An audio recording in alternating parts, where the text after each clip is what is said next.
So this is, and I'm sure you'll ask me some tips later on, but this is one that I learned very early.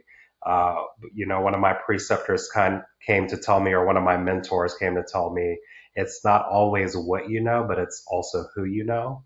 And so this was actually a perfect example of that. So the preceptor that I was working with, if you don't know, IPs are pretty well connected. So they usually have a local APIC chapter, or they just know each other because they've moved from hospital to hospital. So they're very well connected.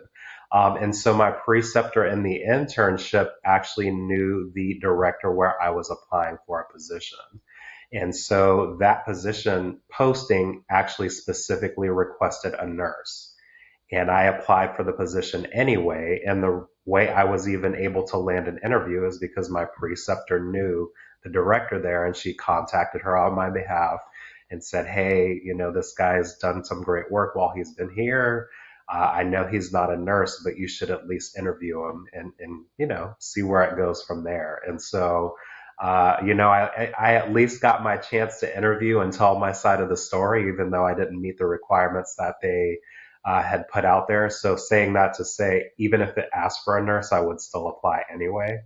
But if there's a way to get around that HR system or that screening process through a connection, then you want to take advantage of that. But in the interview, I spoke with the person I would be reporting to, but I also spoke to the medical director or the hospital epidemiologist for the program. And so my concentration and my degree was also in epidemiology. And so I really talked about how I would apply those skills in the infection prevention setting.